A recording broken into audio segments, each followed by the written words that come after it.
Então vamos continuar a história do missionário Marcus Clayton, um menino que se converteu num clube bíblico, onde ouviu a história de Jesus e a história do livro Sem Palavras e reconheceu que precisava de Jesus para ser o seu Salvador.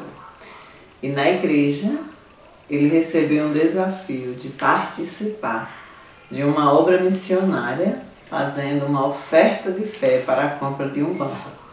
E Marcos então teve a ideia de vender geladinhos para os romeiros, com o objetivo de conseguir a sua oferta de fé. E naqueles dias quentes das romarias, ele saía todo animado com sua caixa de isopor, dizendo: "Olha, geladinho, doce de fruta e feito com carinho, para alegrar sua tarde e me trazer felicidade." E assim Marcos conseguiu vender todos os seus geladinhos que tinha feito. E no dia de entregar a oferta, Marcos chegou lá com a sua economia. Mas ele viu muitas crianças dizendo como trouxe a sua oferta. Um menino disse que trouxe as economias do lanche. Ele não lanchou para ofertar para o banco. Outro menino deu um dinheiro que tinha recebido de presente. E Marcos deu um potinho de moedas que ele tinha ido vender geladinho gelado para conseguir. E quando a professora Dona Elva Barber somou, era exatamente o valor que precisava para comprar aquele banco. Então todas aquelas crianças ficaram muito felizes em poder contribuir com o reino de Deus, em participar do ministério daquela congregação, ajudando com o banco. E Dona Elva Barber, ela foi uma grande amiga e um grande exemplo para Marcus Clayton. Um dia ela olhou para ele e disse: "Garoto, você um dia vai ser um grande missionário." E Marcos ainda era pequeno quando ela disse isso para ele, mas aquilo ficou gravado em sua mente. Aquelas palavras não saíam da sua mente e do seu coração. E o tempo foi passando e as crianças foram crescendo e aprendendo de Deus. E quando Marcos ficou jovem, ele começou a fazer planos. Ele queria trabalhar, queria ganhar o dinheiro para comprar sua roupa, sapato, e ele não quis mais trabalhar, só ajudando seu pai. E cada dia, que ele foi crescendo, ele foi se interessando menos pelas coisas do Senhor. Ele já não sentia desejo de ir à igreja, à escola dominical, e pouquíssimas vezes ele ia aos cultos à noite. E ele começou umas amizades ruins com pessoas que não eram crentes, e aquelas amizades o distanciaram de Deus. Por isso a Bíblia diz, que não devemos amar o mundo, nem as coisas que há no mundo. Se alguém ama o mundo, o amor do Pai não está nele. E então Marcos passou uma fase na sua vida que ele amava mais as coisas do mundo do que as coisas de Deus. Ele não se sentia feliz, ele não se sentia uma pessoa realizada. E ele saía para se divertir com amigos e as baladas, parque de diversão, mas ele não se sentia uma pessoa feliz.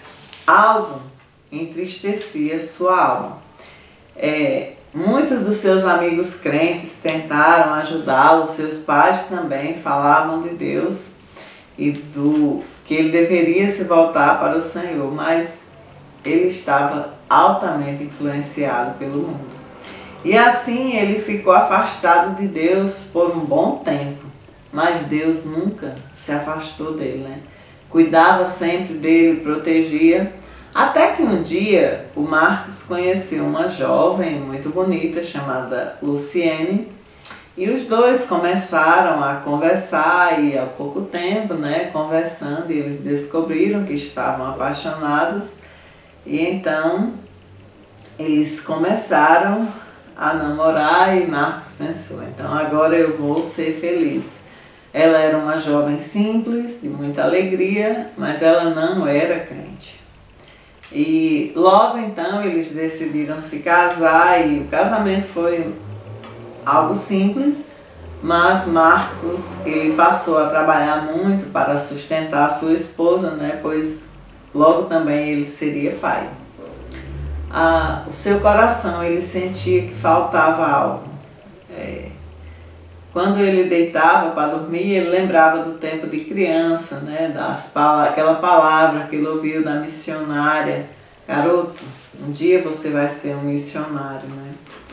E o tempo passava e ele pensava que o desejo daquela missionária, né, não era o desejo de Deus para a vida dele, porque ele já era casado, já era pai de 2 meninas, e então as coisas começaram a ficar difíceis para aquele casal.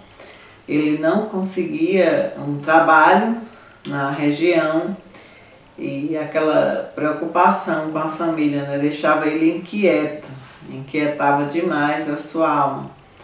E tanta preocupação, ele não se lembrava de buscar refúgio onde há um refúgio verdadeiro, um socorro verdadeiro, que é em Deus, e ficava batendo nas portas erradas. Então um dia ele recebeu um convite para sair da cidade de Juazeiro do Norte e morar em Roraima, né? Isso foi no ano de 1992.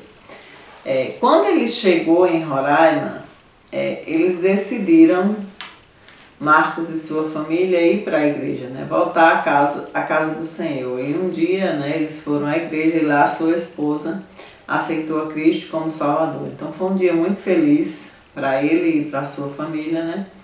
E Marcos entendia que sem o Senhor eles estariam perdidos. E daquele dia em diante, né, toda a sua família foi consagrada ao Senhor. Deus estava falando ao coração de Marcos, né, para ele ser um missionário. Na verdade, ele lembrava daquele chamado na infância, quando Marcos ia alegremente à casa do Senhor e fazia o seu melhor para agradá-lo, quando ele era ainda criança. Mas adulto, com a família, cada vez mais ele sentia a vontade de pregar o Evangelho aos perdidos.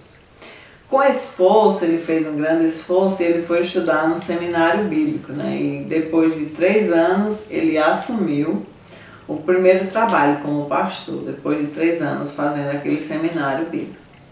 E foi um tempo, né, que ele aprendeu a trabalhar para o Senhor, confiar totalmente na providência e cuidado do Senhor, mas ele sentia que o ministério exigia, né, que ele conhecesse bem mais o Senhor e da sua palavra para ensinar para os outros.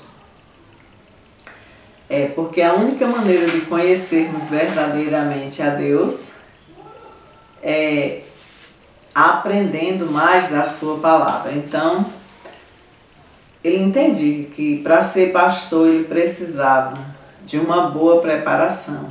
E Deus estava lhe mostrando isso, que ele precisava aprender mais, mas ele não sabia como fazer isso. E como Deus poderia fazer isso. E um dia aconteceu uma conferência lá na igreja bíblica, onde Marcos se reconciliou com o Senhor. E quem foi pregar lá? O missionário, né, ou o pastor que iria fazer as conferências era o pastor Almir Marcolino, de Juazeiro do Norte, estava pregando naquela noite. Então, quando terminou a conferência, o pastor Marcos contou, né, para o pastor Almir como estava o seu ministério, as dificuldades e o desejo que ele tinha de estudar mais, aprender mais da palavra de Deus para servir o melhor. Então o pastor Almir disse para ele: por que você não vai para o Seminário Batista do Cariri para estudar lá? E Marcos disse: como, pastor? Eu tenho família, eu não tenho nada, eu não tenho dinheiro para pagar os meus estudos. Então o pastor Almir Marcolino disse para ele: ore, amigo, e saiba de uma coisa, se Deus está chamando você, Ele vai suprir as suas necessidades. Então Marcos falou com sua esposa e os dois começaram a orar, né? E outras pessoas também, muitos amigos e familiares, estavam orando para que eles pudessem, né, voltar a Juazeiro do Norte. E pouco tempo depois, então, eles organizaram as poucas coisas que eles tinham e vieram de malas com a família toda para Juazeiro com o objetivo de continuar os seus estudos. Quando ele chegou para estudar no seminário, a missionária Elva Barber, aquela que tinha dito para ele que ele ainda seria um missionário, sua professora de escola dominical, então ela se tornou uma grande madrinha, né, uma parceira no ministério dela. O primeiro ano de estudos dele no seminário, aquela missionária pagou. E então eles foram estudar no Seminário Batista do Cariri e também trabalhavam, né, no seminário, auxiliando no que fosse possível para ganhar a bolsa, né? E por 3 anos eles moraram ali com suas 2 filhas. No primeiro ano do curso, ele foi convidado para pastorear a Igreja Batista Regular em Sião, e naquele ministério, né, eles aprenderam a servir ao Senhor e também recebia uma ajuda financeira, né? O amor dele no seu coração pela obra de Deus aumentava na vida dessa família. E eles começaram, além do trabalho, né, na Igreja Batista Regular de Sião, eles também davam assistência em outros trabalhos e ajudavam a revitalizar algumas igrejas ali. Mas quando o período de estudos terminou, então Deus começou a mover o coração do pastor Marcos e daquela família para voltar a Rondônia, onde eles tinham começado o trabalho. E eles atenderam o chamado do Senhor, eles voltaram para Rondônia para continuar o ministério que Deus tinha colocado em seus corações. Eles têm se dedicado ao ministério naquela região ali de Rondônia. Ele é um missionário lá, ele é sustentado por oferta de irmãos e irmãs que amam, contribuem com a obra de Deus, e com crianças, pessoas que têm enviado, têm ouvido da história, têm feito ofertas de fé e enviado para ele. Deus o chamou para ser um missionário e Deus tem cuidado e conduzido a vida dele nesse ministério em Rondônia. Pela graça de Deus, ele tem servido a Deus lá e tem tido frutos no seu trabalho. Então, ele vai falar um pouquinho do seu ministério lá.